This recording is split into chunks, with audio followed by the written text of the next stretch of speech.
What's up everyone? Welcome to Lowered Expectations. This is my secondary channel where I post extras, outtakes, random nonsense, and stuff that is not related to my primary channel.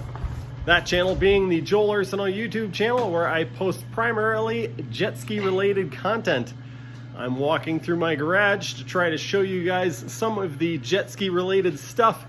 I don't know how well it turned out, but we're going to use this intro anyway. In my last video, I talked about getting a Chinese diesel heater to try to burn waste oil and how after 2 days I had issues with it. In this video, we're going to pull it apart and we're going to get into some of those more serious issues. I'm going to continue on with this series of videos. I'm actually about to shoot one right now after I get this one up and posted.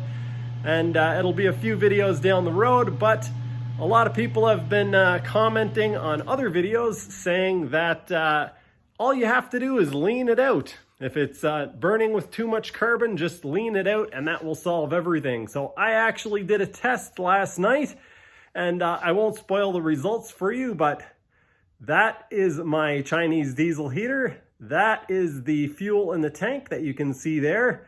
And that's how much it ran running lean before it shut off. So yeah, I think I probably already spoiled it, but that video will be coming out sometime in the future. Let's get into this one. It's probably going to be about half an hour. This is Future Joel here. I just published my first video on this heater yesterday, and I just got done reading all of your comments. Well, as many comments as I could. Huge thanks to everyone who commented, even those of you who are calling me an idiot for doing a bunch of things wrong with this heater.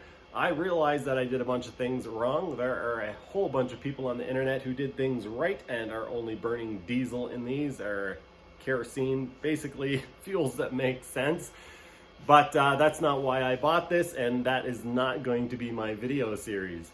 So anyway, huge thanks to everyone who commented. Apparently these things do catch on fire in the exhaust system, even the good ones, the Webesto I think it's called. Somebody commented, "Forgive me, I'm rushing through this because it is Christmas Day and I only have a short time to get this done and edited and out for you guys." But somebody who worked at a school bus rental fleet said that they had these to heat the cooling systems and that they would fairly regularly catch fire and shoot flames out the exhaust. So it's not just when you're burning incorrect fuels, and it's not just these cheap ones. So that is interesting information. Thanks to that guy. I'll try to find your comment and put your name here. But anyway, let's get into this video. All right, folks, my day took an unexpected turn for the worst. It is currently about 5 p.m. and the last thing that you guys saw, I came out to the garage. That was about 10 a.m. and went to turn the heat up on the heater. It flamed out, and when it tried to restart, it flooded. I tried to restart it a few times, and finally oil started dripping out of the intake. Before I tell you what I did and what the problem was, I'll tell you a little backstory. So the reason why I got this heater, a big part of the reason why I got this heater, is because I am a small engine mechanic. I have a lot of waste oil, and so I did a bit of research on the internet, and I found a bunch of people talking about how they burn waste oil with these things. One video in particular, there was a guy who showed the oil that he was burning, and it was nasty. It had water in it and all sorts of other things, and I obviously wasn't going to do that because that's just insanity. But yeah, he said it was the first time that he had trouble in 3 years. He was taking it apart to clean the carbon out, and he said that he had burnt transmission fluid and waste oil, cooking oil, all sorts of different stuff, kerosene, diesel. And so yeah, he was taking it apart for the first time in 3 years. There was some carbon in it, cleaned the carbon out, put it back together, and it worked great. So I figured even if I had to clean mine out once a year, that would still be worth it for me. I would run it fairly steady, keep the heating bill down for the garage, keep it nice and warm in here so it was comfortable, and all would be wonderful and good and warm and toasty and great. So I ran this thing for 2 days. I got it on Sunday. I think I got it running around 2 p.m. So I ran it most of the day Sunday, most of the day Monday and overnight as well, both Sunday night and Monday night. So I come out Tuesday morning, and you guys saw that part. The problem with the heater was that it had a bunch of carbon buildup in it. A huge amount of carbon buildup from 2 days, and only about, I would say, one of those days was running on used motor oil. So because of the used motor oil being run in it, it had basically blocked off the air passage into the combustion chamber. I ended up pulling the baffle off of the back of the combustion chamber. That's not meant to come off. It's not supposed to come off, but that's the only way that I could actually get the carbon out of where it needed to come out. And the reason why I know this is because I cleaned it out everywhere that I could see it, put it back together, and it still didn't run. So then I removed the baffle, cleaned it out properly, put it back together, and it ran. But because the baffle isn't meant to come off, it wasn't meant to go back on, and so I didn't put it back on. And so it ran, but it didn't run quite right. It sounded kind of funky, and it didn't like to keep running in the higher settings. So I took it back apart. I ended up having it apart 3 times in total, and now it is running.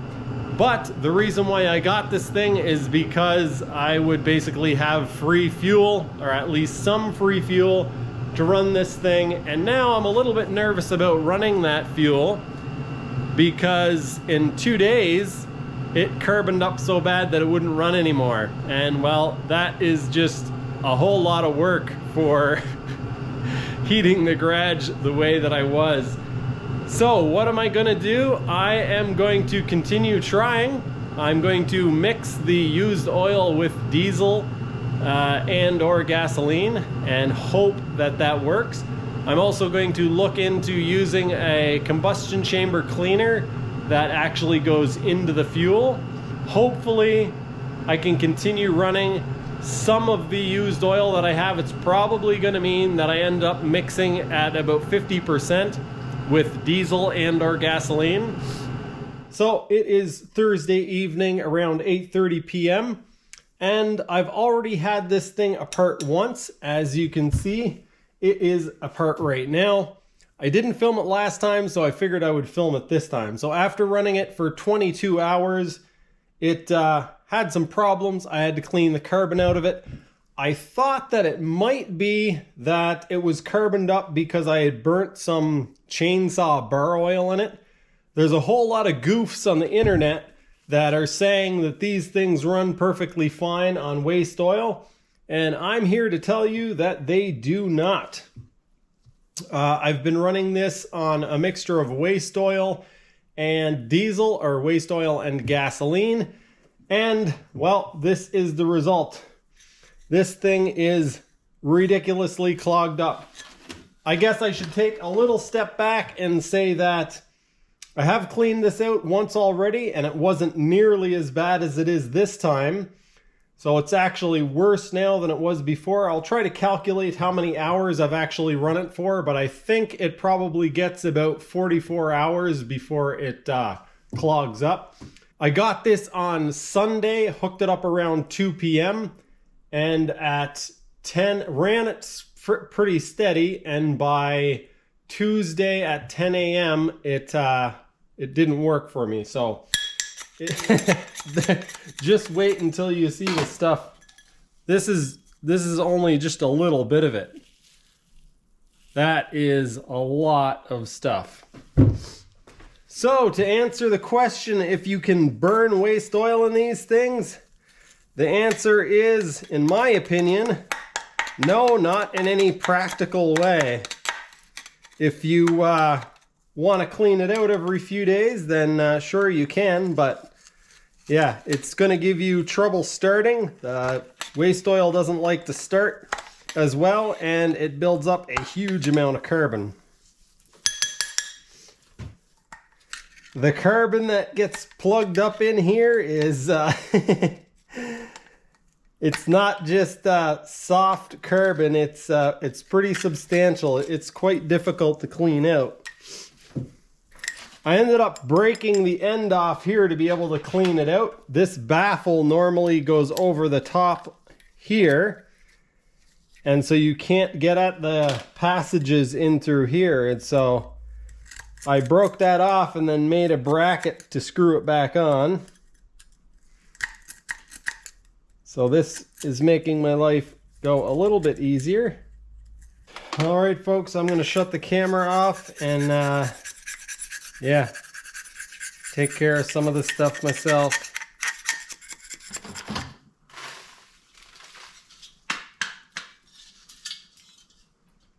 There may be some waste oil that burns okay in these things. I'm burning oil from lawnmowers. Maybe it's just extraordinarily poor quality oil. But yeah, I kind of think that there's a whole lot of people talking crap out there who used these things a couple of times and then made it seem like they knew what they were talking about. And that shouldn't surprise me because that is the internet. So it goes back together fairly easily. The one thing that I do need to do is put this little baffle plate on. I tried running it without it and it it made some funny noises, and yeah, I'm not sure if it would have continued running. There isn't very much clearance between the bracket that I made and the fan. I'll show you guys here. There's a little turbine fan that feeds the air into the blower. I've got this baffle thing on here, and this fan here is what blows the air into the combustion chamber, and it runs really close. So it's probably going to rub. Oh, it's not rubbing. Okay, that's good news. I'll throw this back together. I've now bled as much air out of the system as I can. I should have done that from the start. So I'm going to pop the cover back on while it tries to restart and hope for the best.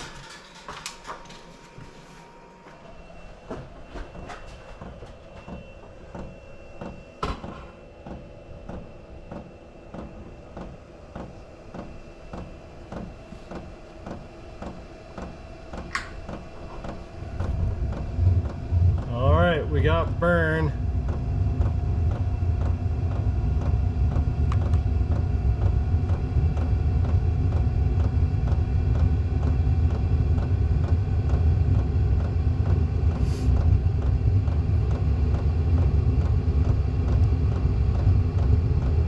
Sounds like it's gonna start this time.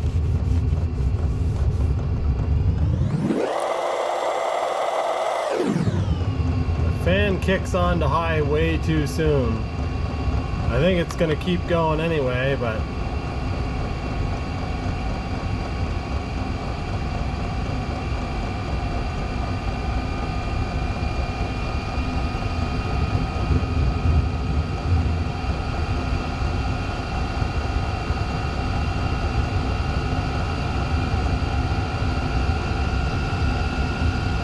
the fan is way too optimistic.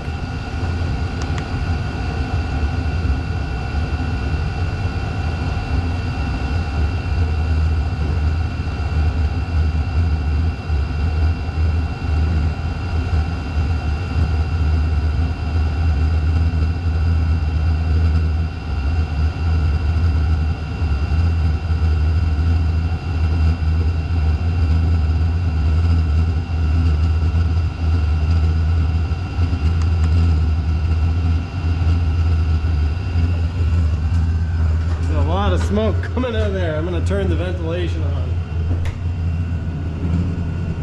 Oh, look at there. Nice. Beautiful.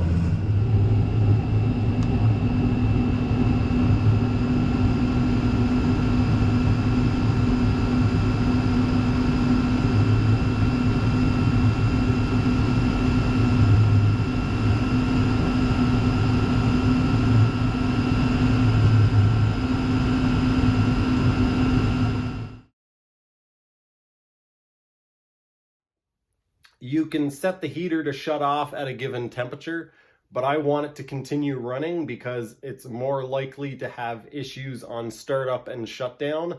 So if I just keep it running all the time, it's less likely to give me troubles. So I look at the controller and it says 30, which was the set temperature. So I couldn't find out what the actual heat setting was. So I'm scrolling through. I look at the remote and it says stopping. So I go out into the garage and the heater has completely shut off. I go to restart it, error code 8 comes up.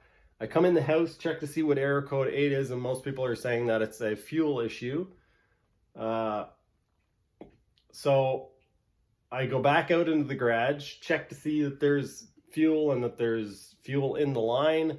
I try to start it. It gives 2 attempts. On the second attempt, it actually starts, and then the temperature shoots up to 232.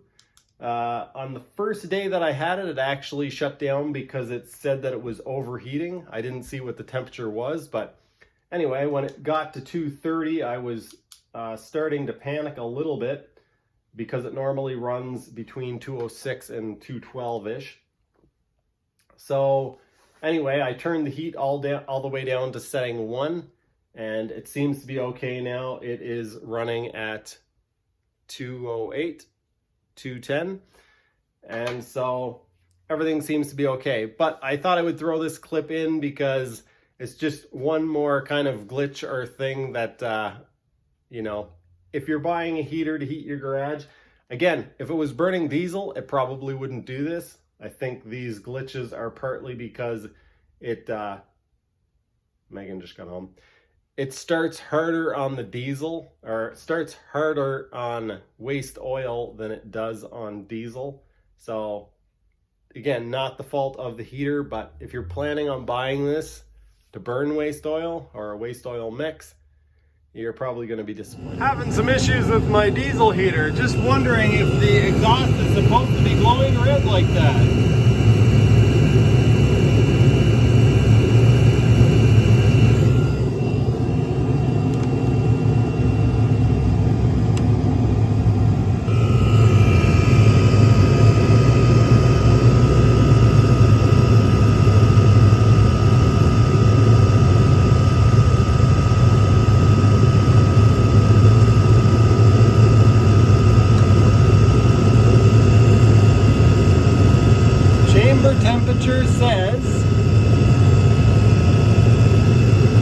Chamber temperature says it's only 142, but pretty obvious that the exhaust is getting hot. Wow.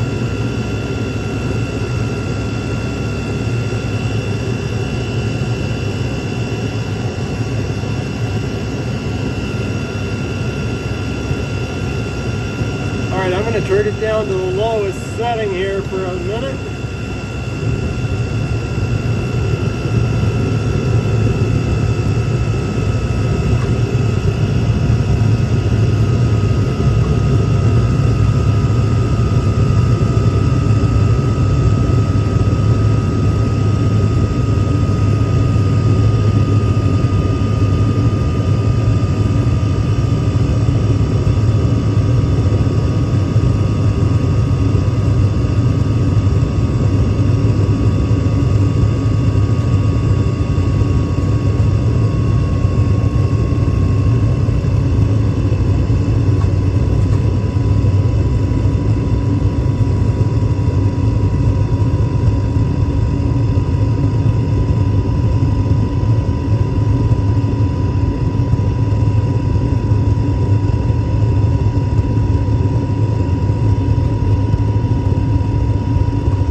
Okay, that's cooled down, and now there's a glowing red spot in my exhaust, and there was flames shooting into my ventilation system. So apparently my exhaust caught on fire. Oh my goodness, that's looking pretty warm there. I am going to turn it back down to the 1 setting.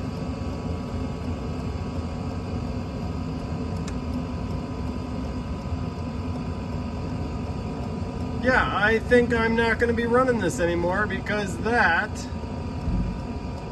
seems very dangerous.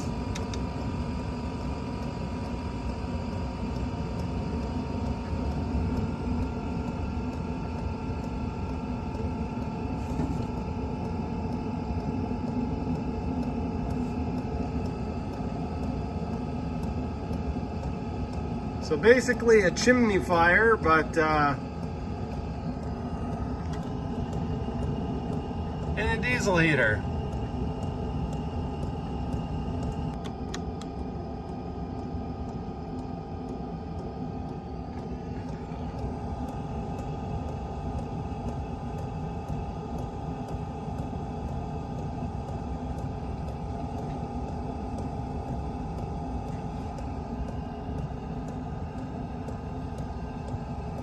I'm glad it was out here when that happened, because that could have been very bad.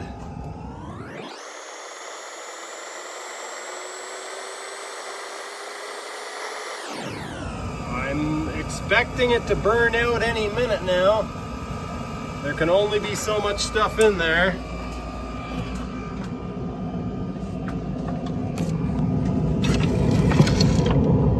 Oh, that's flames shooting into my shooting into there.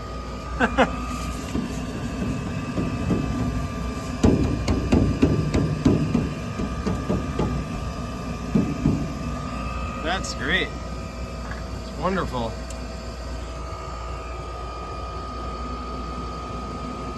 Okay, let's turn it.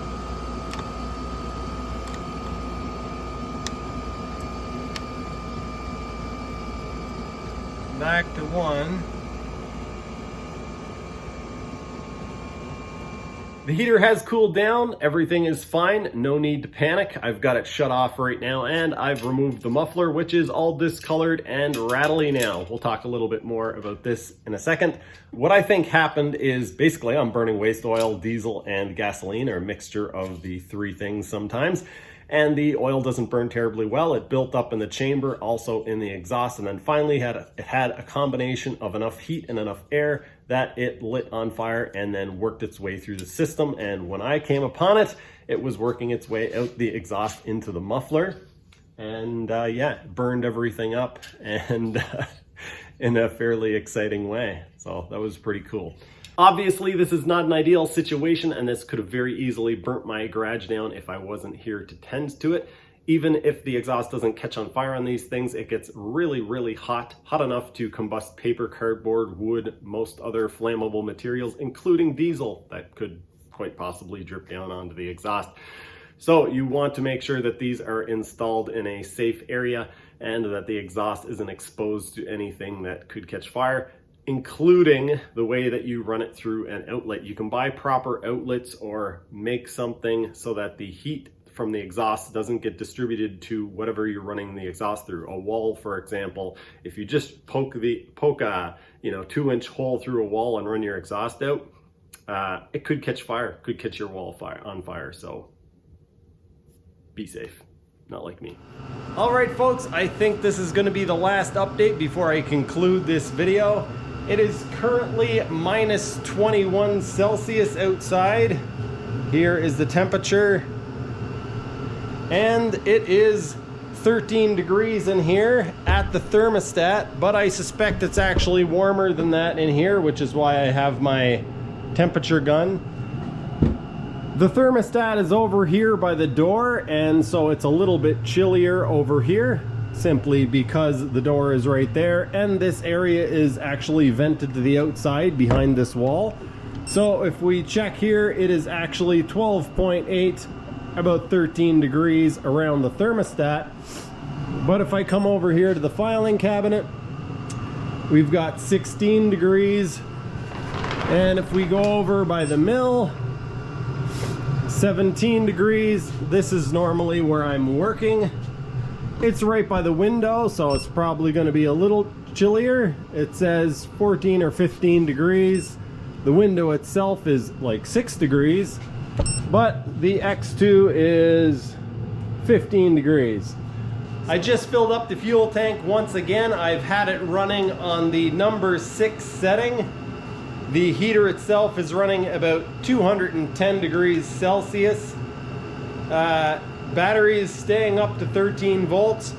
For overnight, I think I'm going to turn it down to the 3 or 4 setting, just so that it doesn't burn as much fuel, and because I'm not going to be out here, it doesn't need to be that warm. So I'll probably turn it down and then turn it up in the morning. Because I have the remote, it makes it very easy to do that. Because of the waste oil mixture that I'm burning in it, I'm currently burning about 10% gasoline in with the waste oil, and I'm probably going to be cranking that up a little bit just to try to make sure that I don't get carbon. I'm also going to experiment with using a combustion chamber cleaner in the fuel to see if that helps me at all. I've been doing a little bit of research online, and it does appear as though a lot of people do have carbon issues when they're burning waste oil. So anyway, I'm probably going to attempt using a combustion chamber cleaner in the fuel tank and hope that that does something. And I'll probably do some updates on this in the future. I will say that if you're buying this thing to burn used motor oil or used cooking oil or something like that, I'm gonna have to do a whole lot more testing on this before I can give it the stamp of approval for that.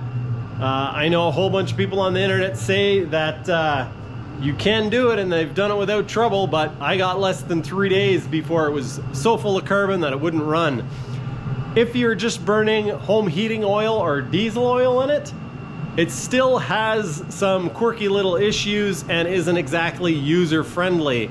So one thing is that it's a 12-volt power supply that you need for it. So I have it hooked to a jet ski battery with a battery charger charging the battery. So that works for me, but you'd have to figure out exactly what you're gonna do. If you're running it off of a car battery or something like that, you're gonna have to charge that car battery, or it's only gonna last you probably a day before the battery is completely dead, and that's gonna be very hard on your battery. You could get a dedicated power supply to run it, but then it kind of negates or takes away from one of the benefits, and that is that this thing will run if the power goes out.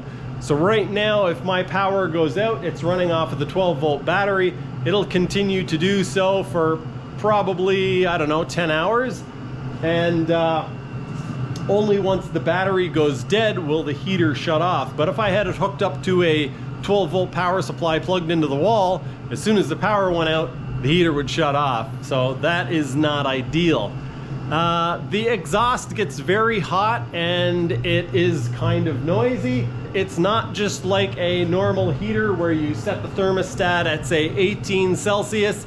When it gets to 18, it shuts off and then turns back on when the temperature cools off again. You can do some of that stuff, but there are a couple problems with it. Second issue is that the temperature gets picked up at the gauge on the unit, which means right now, I'll show you guys, or I'll tell you guys, because you probably won't be able to see, it is telling me it is 25 Celsius. So if I had it set to 18, it would be off right now, but this is 13.5. So the air temperature at the heater is 25 Celsius, but the room temperature is actually only 13.5. So that's the second problem. And third problem is that you don't really want this thing turning on and off really frequently. I think the best case scenario is that you keep this thing running all the time, if possible, throughout the winter or fall season. If you can, turn it, if you don't need the heat, then turn it down to like setting 1, and when you need the heat, then you crank it up a little bit. And the reason why I say that is because if you turn it on and off a bunch, it is going to carbon up all that more quickly. So this is especially an issue if you're going to be running some sort of alternative fuel. I guess basically if you're using home heating oil or diesel oil, it might work okay for you, but it is quirky. If I didn't have free oil to burn in this thing, which I kind of don't really, because now I'm going to have to mix it with either diesel or gasoline or gasoline. Yeah, but if I didn't have oil that I wanted to get rid of, I don't think I would run this thing because it's kind of a pain in the butt. The waste oil has to be filtered, so I've got buckets all over the place now. Every time you go to fill it, there's a chance that you're going to spill something. So yeah, when I get my heating bill this month for the garage, my mind might be changed if this thing actually continues to run for a little while. But as of now, it's kind of a pain in the butt. And yeah, in one of my upcoming videos, I am going to do a little bit of talking about some of the nonsense that people say about these Chinese diesel heaters, because there is a whole lot of it out there. I'm actually getting ready to do a video, as I said at the first of this video. I'm going to do one talking about how you can't just run them lean, or maybe you can. Anyway, you can't just run them lean and have that solve everything. So a bunch of people think that that's the solution.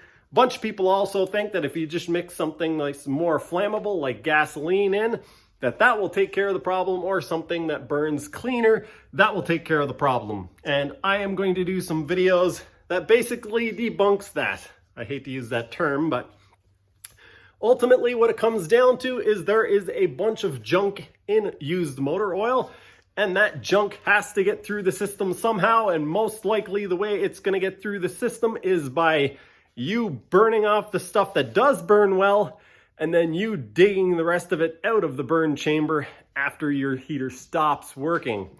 I'm also going to do a video talking about the practicality and comparing it to, say, something like a 80,000 BTU Mr. heater, and how practical one is compared to the other, how much more efficient or less efficient. Anyway, I'm going to get into that a little bit. But I do believe that is going to do it for this one. Merry Christmas. Except that this is coming out probably quite a bit after Christmas. Anyway, thanks for watching. I'll see you next time. Hey, this is post-outro Joel stopping by to say that I make absolutely nothing off of these videos. They're not monetized as of now, so I make nothing, which makes me curious. You guys let me know if YouTube actually posts ads on these videos, because if they do, they make 100% of the revenue, because I don't make anything. Anyway, what I really stopped by to say is that if you guys want to support me, there are a few ways to do that. First way, you can watch my other videos on the Joel Arsenault YouTube channel, link in the description below, if you're interested in jet ski stuff, build stuff, jet ski riding, whatever. If not, that's fine. I also have a Patreon account. You can get in as low as $1 a month, link in the description below. And lastly, I have a Teespring store, which has some curious, questionable, entertaining shirts and stickers and mugs and all sorts of stuff. Link also in the description below for that. So if you guys want to support me in that way, great. If not, also great. Leave a comment, subscribe, thumbs up. See you next time.